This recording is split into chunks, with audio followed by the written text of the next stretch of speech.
प्रणाम। आज एक विशेष और अति विशेष विषय पर मैं प्रकाश डालूंगा। हमारी संस्कृति का मूल क्या है, हमारे धर्म का मूल क्या है, समस्त सृष्टि के धर्मों की उत्पत्ति कहाँ से हुई, इन सब का केवल एक ही उत्तर मिलता है और वो है वेद।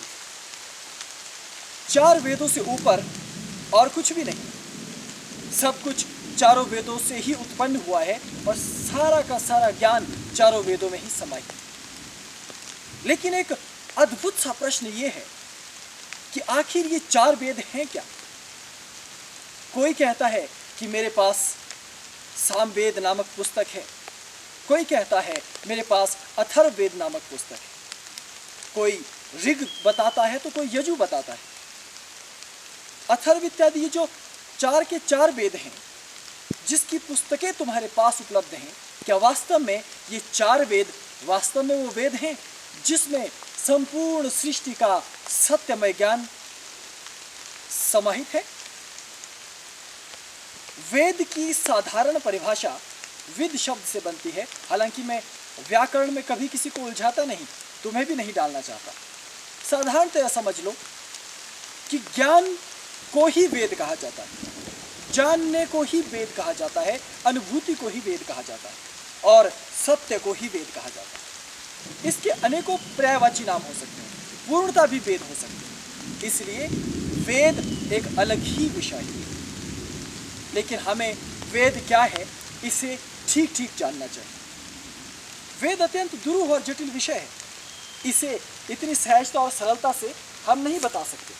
लेकिन फिर भी यदि हम उस तत्व को ही न जाने जिससे कि हमारे संपूर्ण धर्म की शुरुआत होती है, तो ये बड़ी अजीब सी बात हो जाएगी। वेद साम, यजु, ऋग और अथर्व ये सारे के सारे अपौरुषेय ग्रंथ कहलाते हैं।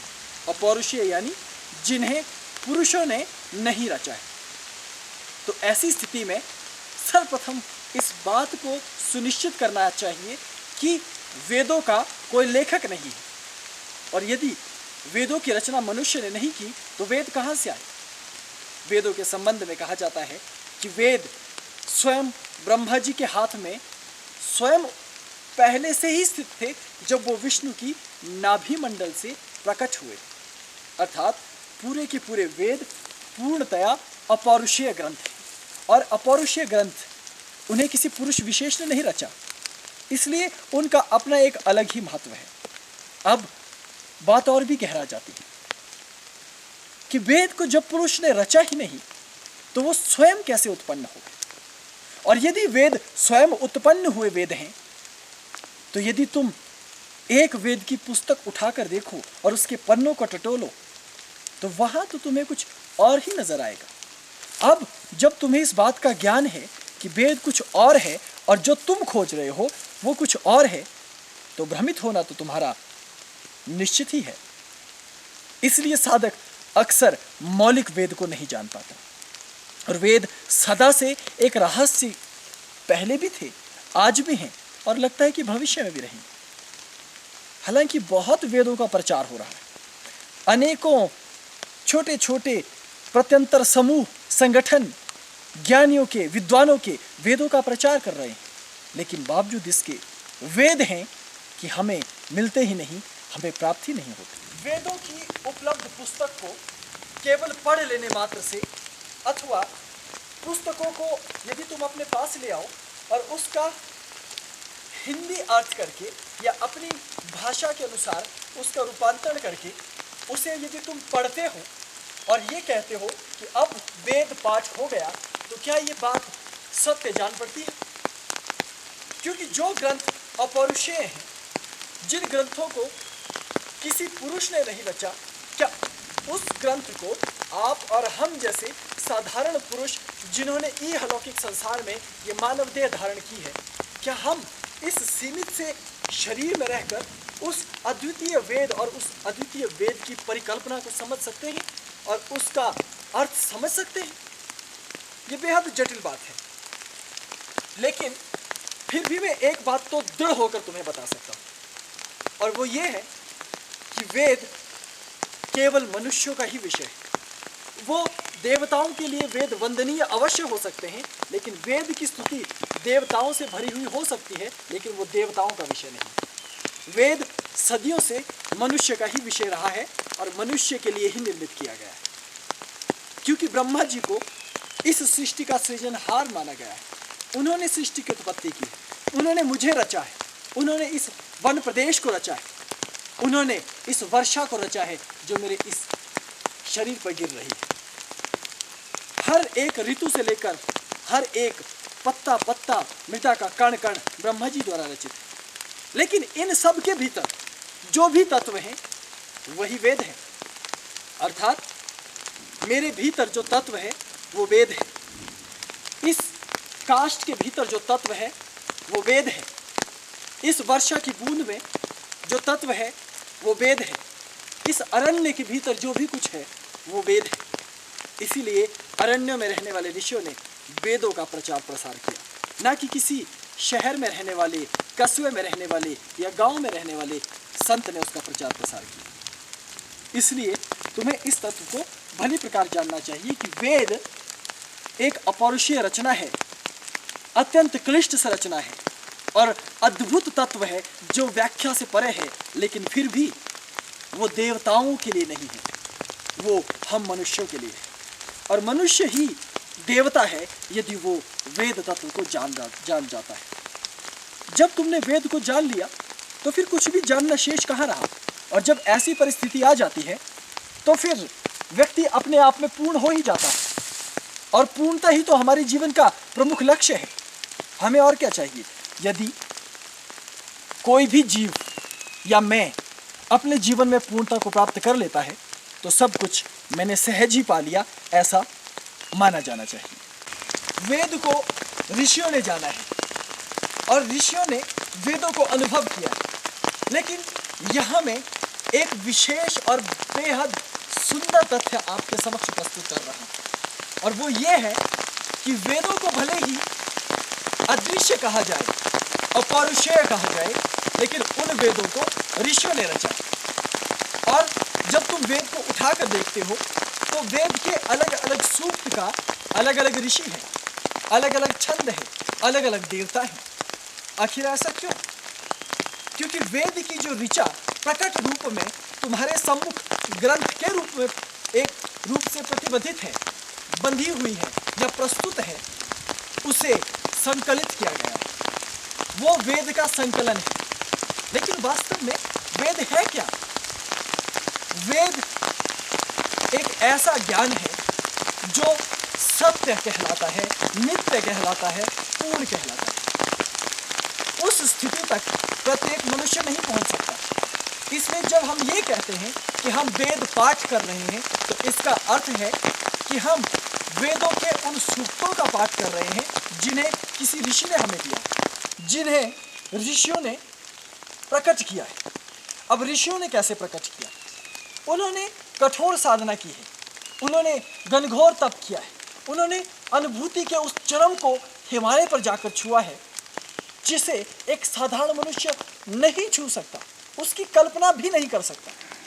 बाल्यावस्था से लेकर ब्रह्मचर्य, शम दम का अभ्यास, प्राणायाम का अभ्यास, इस समाज और सभ्यता से दूरी, एकांत वनों में रहना और वहाँ दिव्य औषधियों का सेवन करना, एक अलौकिक वातावरण जिसकी तुम कल्पना भी नहीं कर सकते हो। और आज का आधुनिक विज्ञान या आधुनिक समाज भी उस स्थिति की कल्पना नहीं कर सकता।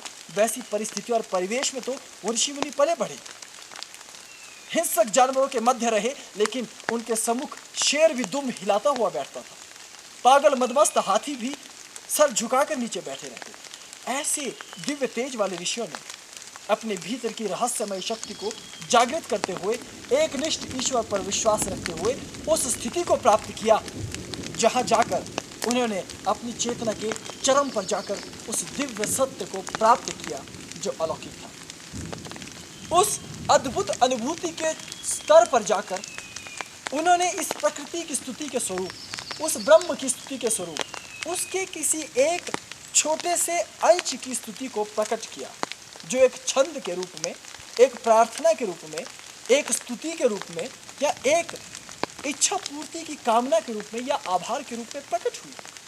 उसे उनके शिष्यों ने लिपिबद्ध कर लिया और वो सूक्त उस ऋषि के द्वारा प्रदत्त वेद बन गए। लेकिन याद रखना, वो वेद नहीं है। तुमने उस वेद की स्तुति को सुना है, अर्थात जो वेद तुम्हारे पास अभी उपलब्ध है वो परम वेद नहीं, अपितु उस वेद की स्तुति मात्र है। जबकि एक आम मनुष्य के लिए वो स्तुति भी किसी परम रहस्यमय वेद से कम नहीं है, और उस स्तुति को भी वेद से अलग इतर नहीं समझा जाना चाहिए, क्योंकि वो स्तुति और वास्तविक वेद में अभेद है। तुम कहोगे कैसे?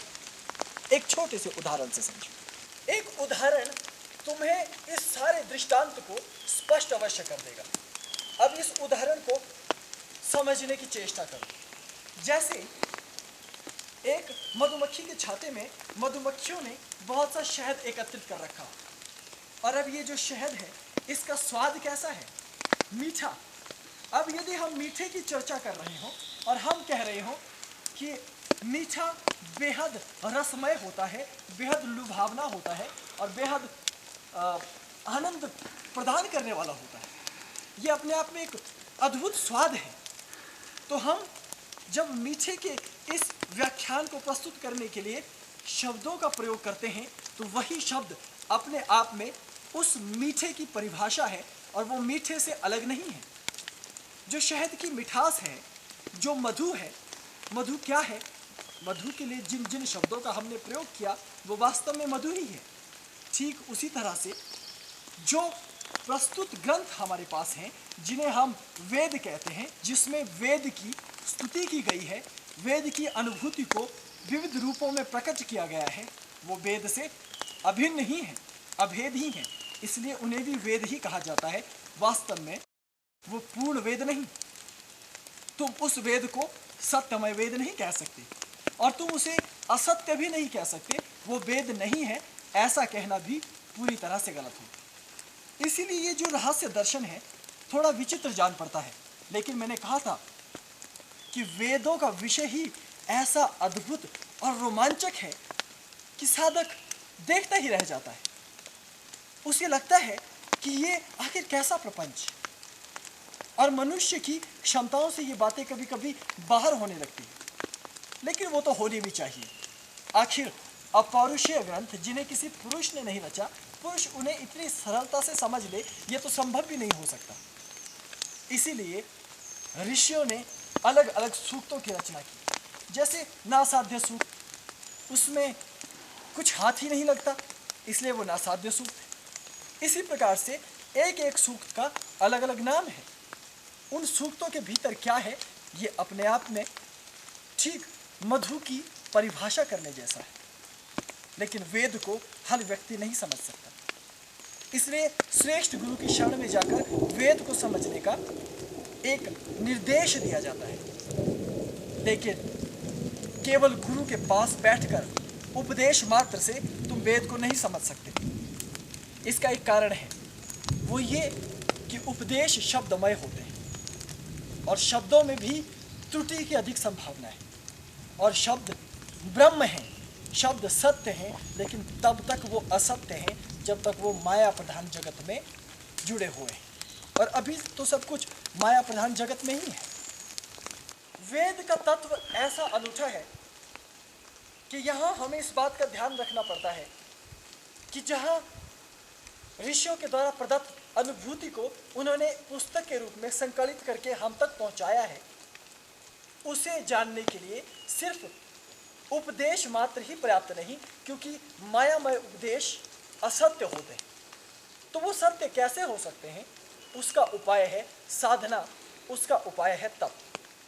अब एक और विशेष बात ये कि साधना और तप एक सरल युक्ति नहीं है, क्योंकि तप किसे कहते हैं इसकी कोई ठीक ठीक परिभाषा नहीं है। इसलिए तप कुछ भी हो सकता है। जैसे वन प्रदेश में यज्ञ और यजन करना, हवन करना, ये भी तप के अंतर्गत ही आता है। तुम्हें यदि हठ योग करना हो, वो भी तप के अंतर्गत ही आता है। तुम यदि नियमों को मानने लगो नियमों का पालन करने लगो, वो भी तप के अंतर्गत ही आता है। लेकिन बावजूद इसके ये पूर्ण सत्य नहीं है। तप की ठीक ठीक अभी तक कोई परिभाषा नहीं। सभी चीजों के समूह को तप कहा जाता है जो एक उद्देश्य के निमित्त की जाए। अध्यात्म की प्राप्ति के लिए जो प्रयास किए जा रहे हैं वो तप के अंतर्गत। ठीक वैसे ही योग की कोई परिभाषा नहीं है, लेकिन सभी प्रयास करते हुए तुम्हें उच्चतम स्थिति तक जाना होता है, तभी तुम इसको पूर्णता से संपन्न कर पाते हो। इसलिए वेद का जो तत्व है वो बड़ा अटपटा सा है, अजीब सा है।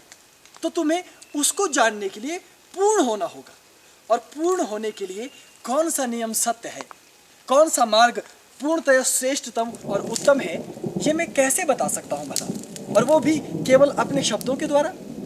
जहाँ वेद को जानने के लिए न जाने ऋषियों ने कितना तप और कितना प्रयास किया, कितना समय अरण्यों में व्यतीत किया, कैसी कैसी तपस्या और साधना की, उसे यदि मैं अपनी दूषित जिह्वा से बताने लग जाऊं तो ये ओछापन होगा। लेकिन यदि ना बताऊं तो ये मेरा पाप कर्म होगा। इसलिए मुझे केवल इतना बताने का अधिकार है कि वेद सर्वोच्च सत्ता है। वो केवल एक पुस्तक या पृष्ठ नहीं, पृष्ठ पर लिखा हुआ छंद या श्लोक नहीं, मेरे द्वारा बताया हुआ कोई मार्ग नहीं, अथवा ईश्वर का कोई प्रकट वचन नहीं, क्योंकि वो ईश्वर का वचन नहीं, स्वयं में ईश्वरीय सत्ता है। वो स्वयं में विद्यमान सत्ता है, वो स्वयं में प्रत्यक्ष सत्ता है, और उसे जानने के लिए तुम्हें तप करना ही होगा। इसलिए वेद का तत्व तब तुम्हें समझ आने लगेगा जब तुम निरंतर अध्यात्म के मार्ग पर चलते रहो, निरंतर सत्संग करते रहो, निरंतर अभ्यास करते रहो, निरंतर तप करते रहो। और मैं ये जानता हूँ कि तुम्हारे काल में ये बहुत सहज और सरल नहीं है, क्योंकि यहाँ दुष्ट हैं, मलेच्छ हैं, यहाँ माया है, असत्य है, प्रपंच है। क्या तुम इतना सब कुछ सरलता से कर सकोगे? शायद नहीं। तो ऐसे में उपाय क्या है? मेरे वचनों पर श्रद्धा रखना, ईश्वर पर अखंड अटूट विश्वास रखना, और गुरु प्रदत्त मार्ग पर सदैव चलते रहना, सत्संग करना, विचार करना, और तप के लिए जितने भी उपाय तुम्हें मुझसे आए, पूर्व आए लोगों ने, ऋषियों ने, मुनियों ने और पुराणों ने, ग्रंथों ने, शास्त्रों ने दिए हैं, उनका अनुसरण करने का प्रयास करना। तो तुम एक ऐसी स्थिति को अवश्य प्राप्त करोगे जिस दिन तुम स्वतः उस वेद को अनुभव करने लगोगे जिसकी स्तुति में वो वेद आज तुम्हारे पास उपलब्ध हैं, जो किसी समय ऋषियों के मुख से उच्चरित हुए थे। उस स्थिति में तुम्हारे मुख से भी एक दिव्य वेद उच्चरित होगा। लेकिन याद रखना, वेद तब भी अपौरुषीय और अकृत थे, आज भी अपौरुषीय और अकृत हैं, भविष्य में भी अपौरुषीय और अकृत रहेंगे। यानी जिस दिन तुम भी उन वेदों को अनुभव कर लोगे, तुम भी उनका व्याख्यान नहीं कर सकते, तुम भी उन्हें लिख नहीं सकते, तुम भी उन्हें रच नहीं सकते। बस केवल ये कह सकते हो कि वेद ही वास्तविक सत्य हैं, वेद ही वास्तविक सत्य हैं। आज वेद का मैंने साधारण सा, अति साधारण सा केवल स्पर्श किया है। आशा करता हूं तुम इस स्पर्श से उस दिव्य स्पर्श को अनुभव कर सकोगे। अभी हिमालय के इन अरण्यों से और वर्षा ऋतु के इस सुंदर संध्यामय वातावरण से मैं तुम्हारे लिए इसी पुष्प को अर्पित करता हूँ। प्रणाम। ओम नमः शिवाय।